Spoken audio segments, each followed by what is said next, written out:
300 लोकांचा स्टाफ काम करतो त्या कंपनीमध्ये सर.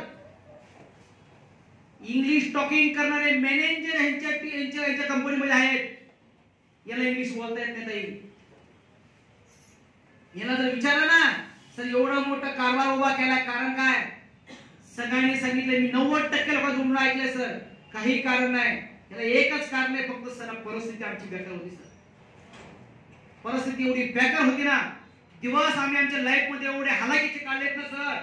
माझ्या आई वडिलांनी एवढी मेहनत केली सर आम्हाला लहानाचं मोठं करताना. त्यांच्या डोळ्यासमोर उभा राहायचं होतं सर, स्वप्न होतं आमचं.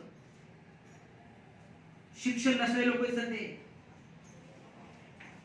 बघा ना, काही लागत नाही सर, काही लागत नाही. एक संधी आयुष्यामध्ये लागती फक्त.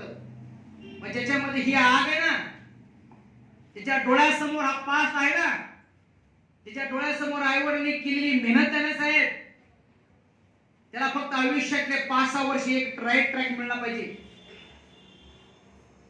तो जर पिटून उठला ना सला खानदान पलटी करू शकतो एवढी ताकद प्रति व्यक्तीमध्ये आहे साहेब. तर प्रॉब्लेम एकच आहे, हा पिटून उठत नाही कारण कायला पास आठवत नाही. अशक्य हे मार्केटमध्ये काहीच नाही, काहीच नाही. खरं खोट आहे? काय अशक्य मला सांगा तुम्ही, काय अशक्य? काहीच नाही अशक्य, काहीच नाही अशक्य, काहीच नाही. फक्त ठरवलं पाहिजे, ती आग लागली पाहिजे साहेब. आणि त्या चुकीच्या लोकांपासून, कम्फर्ट झोन पासून त्या लोकांच्या त्या दुनियेपासून थोडं बाहेर आलं पाहिजे, सर्कल सोडलं पाहिजे.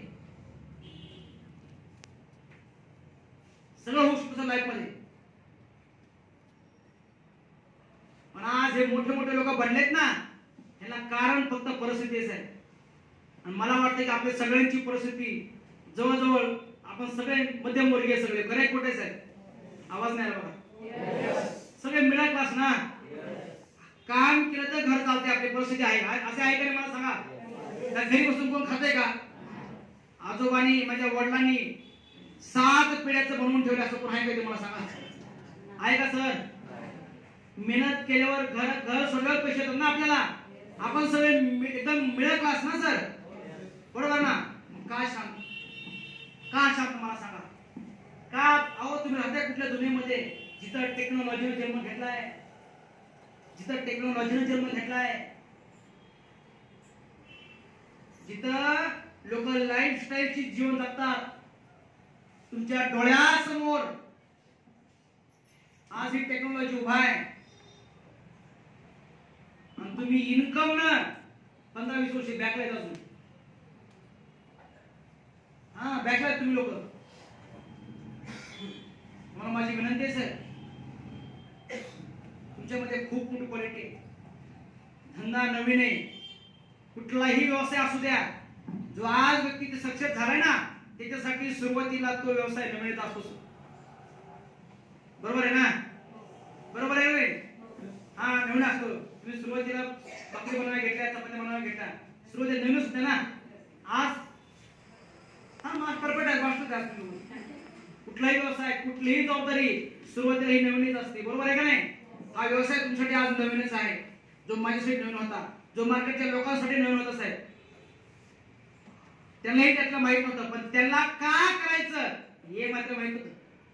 खरंच करायचं का हे मात्र माहित होतं त्यांना.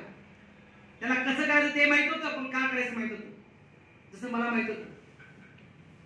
तर मला वाईट वाटायचं माझ्या आई वडिलांचं. मी बघायला त्याच्या चेहऱ्याकडे,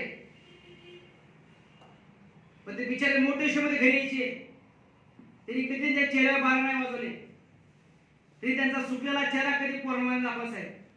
कारण त्यांना का काम करतोय, कुणासाठी करतोय हे बिचाऱ्यांना माहित होतं. त्यांच्या जबाबदाऱ्या त्यांना माहित होत्या, त्यांना माहित होतं. त्याच्यामुळं अंधार पडल्यावर घरी यायचे ना, आई स्वयंपाक करायची, आम्ही सगळ्यांनी मिळून खायचं साहेब. त्या